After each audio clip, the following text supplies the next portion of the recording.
So now the other thing you were saying, okay, what you want to just be in touch with, there's a difference between the event that occurs or the result that we generate and then how we feel about the result or our opinion about the result or the meaning or what we decide about that result. A no sale is just a no sale. You'd have to what I want you to start to do is better train yourself on the opinion or the decision you've made about that result. So let me give you an example. If I get a no sale and then I'm bummed out, there must have been some sort of thought I had between the no sale and the emotion of being bummed out. Being bummed out, it just doesn't manifest itself. It comes about because I have an opinion about the no sale. But quite often, we think that bummed out is just an automatic thing. We think that it's just like, that's what happens. We forget that we have responsibility over an opinion you have about a no sale. So if a no sale occurs, would you agree that that's the actual event, like that's the occurrence?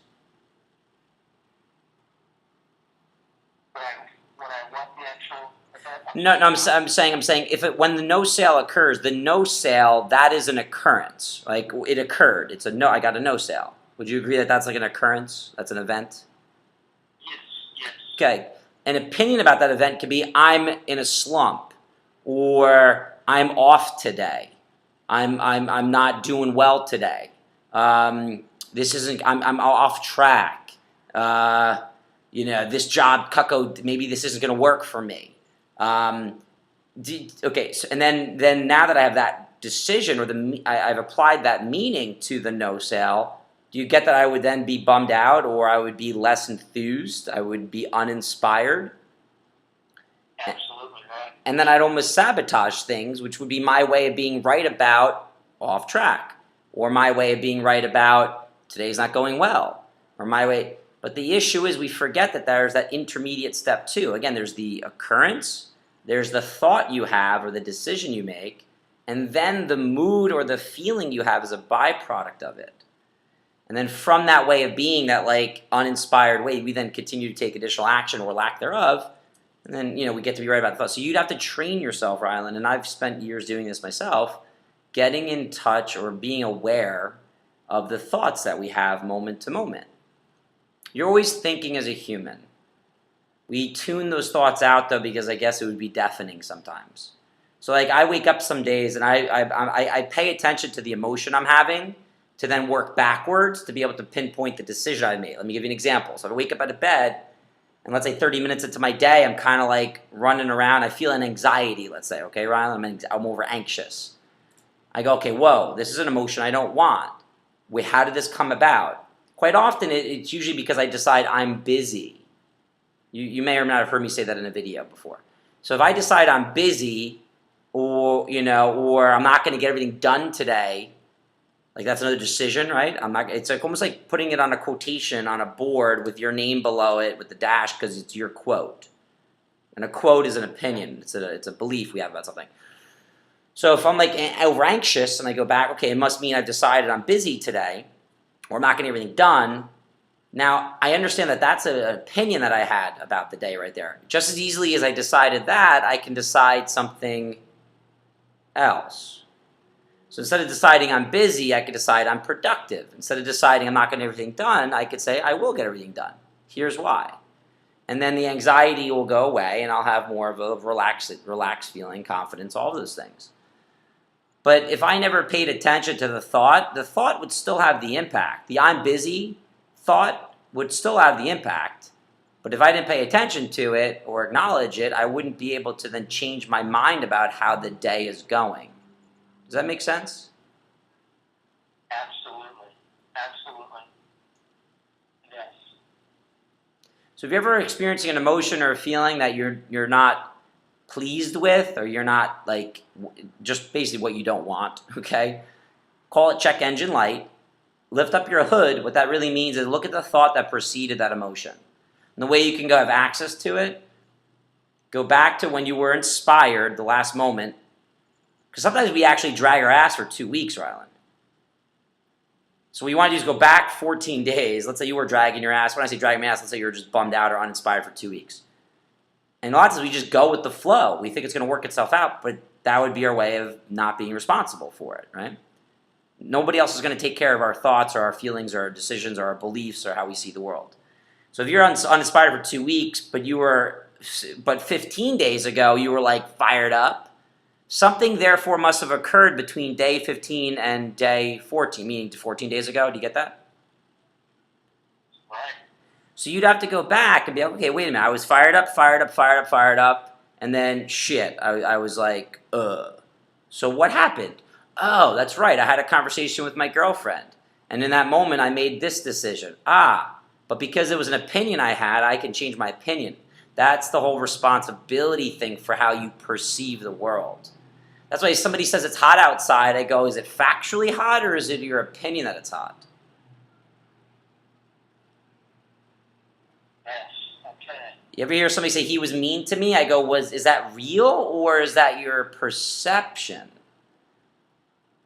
Because that's not like he's mean to me. That's totally a perception. There's no such thing as right or wrong perceptions. Just like there's no right or wrong opinions either, Ryland. They just exist. You have to pay attention to them. But too often we argue that our opinion or our perception, we argue that they're reality. So it's hot outside. Somebody else goes, it's cold outside. You see two people arguing over an opinion. It's like, I like blue's the best color. No, green's the best color. No, blue's the best color. No, green's the best color. I'm like, what are you two doing? You're both right.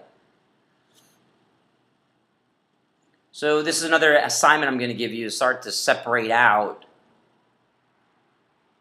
factual things versus your perception of it, your opinion of the thing. One of the ways I've tested it, I think of a court stenographer. Their job is to do what? Do you know what a court stenographer does? He transcribes what happens. Yeah, and now that's what happens, right? They can't put their opinion in those notes, can they? They can't be like, the witness was cranky. I got you, bro. Yeah, they bias the jury, right? So consider we bias ourselves with our opinions of things. So you can influence it. Like I teach reps this all the time, dude. You could blow up my car, and I could still have a good day. I'd have to have a certain opinion about that.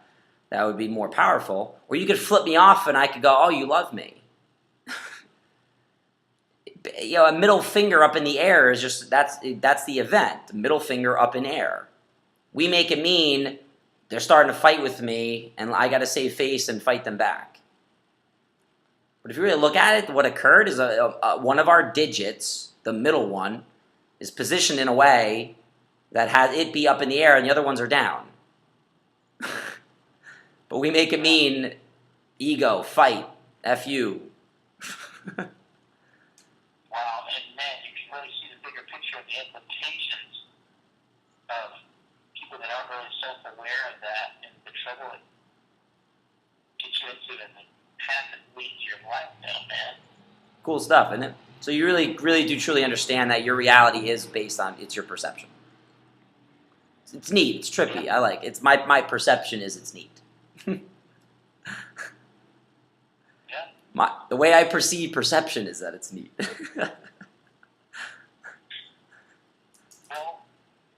it's so funny because it's just like, I call people on this working thing, and, I've actually I've experienced this, I've done this self-check. I'm like, what's going on with me? Why do I feel this way? Like, why am I not super excited about the rest of the day is what I ask myself. And I can usually find it, and then I'll go through whatever that thought is and say, I tell myself, no, it doesn't matter, it isn't real. It's how you get that excited feeling about the rest of the day.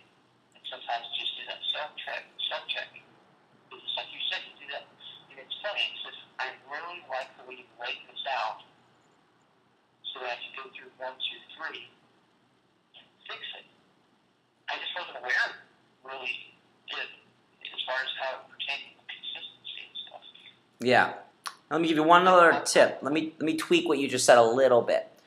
Instead of saying so I can fix it, shift it so I can then change it. Because once we say fix it, that implies that it's negative what we did. And that's more of the same thing. It's like more of a make wrong, like make ourselves wrong, and it doesn't work. So instead of like a fix, it's more of, okay, well, I like how you articulated well, and that's what I liked. Did you see how I talked about creating almost like a system for ourselves, like a computer software? So this is your system for mood management, which then basically leads to action, which creates everything for us. So it's like, all right, God, I can do 1, 2, 3, and I go back to when I was uninspired, whatever. I could take a look at the decision I made, but just don't have decisions be good or bad. They're just decisions. Opinions, don't have them be good or bad. They're just opinions, and you have the ability to shift them. Because then you're going to be beating yourself up, which will actually take the focus away from what we're looking to do. So I wrote down 1, 2, 3. I wrote down number 1 is the event. Number 2 is the opinion. And number 3, I started to say new action, but really it's not a new action. That goes back to the whole problem I had. I need to just say event, opinion, and the best action. Or maybe the event, the best opinion, and the best action. Well, it basically just event, opinion, and then have the opinion be whatever allows for you to follow the plan. See, one thing you're missing, you got to be able to then, okay, we have to declare things, Wryland. Yeah, declaration, saying things out loud. And so step 1 is acknowledging the opinion you have, but you have to take responsibility and take action to declare something new. Like, let me give you an example. When I often feel flustered, I often am making up my mind, my opinion of the day is there's something wrong here, or the moment. And then I change my mind to it's all good. But I don't just do it in my mind, I actually say it out loud. I go, it's all good. And that's a change of mind. It's a change of opinion of how the day is going, or whatever. It doesn't have to be about the day is going, just the opinion, right? Change of mind. But shift it. So that way you are left with having a way of being or a mood that then allows you to keep taking the action that you've already pre-planned, really. So if you get you get a no sale, and then let's say you're bummed out, and and sometimes it's funny because even though you know this now, it could take you a couple hours before you're like, wait a minute, wake up call. What am I doing? I'm uninspired right now. So you almost have to step back every now and then and do a checkup. Like maybe do something, put a string on your finger or something. I don't know. That reminds you that every hour, be like, how am I feeling right now? And know that the feelings are opinions. I feel sad. I feel tired. Well, I should say they're choices, really, right? And they're not factual things. You know what I mean? So the point is to be able to say, okay, maybe you're just uninspired. And you go, okay, well, what decision did I just make? Like an hour ago. Oh, I made up my mind, I'm off track. Well, instead, I'm now declaring I'm back on track. But there's got to be a new decision. Otherwise, even though you acknowledge the other one you made, it still will stay. You get that? Like something else has to take its place. Right.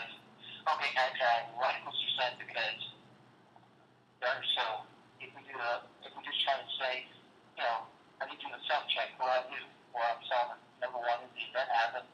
Number 2, I had an opinion or a choice was made about it. And then number 3 is always going to be the action that coincides with the plan. And if it's not, I've got to recheck my opinion or my choice. How does that sound? Does it work for you? It does. Then that's all that matters.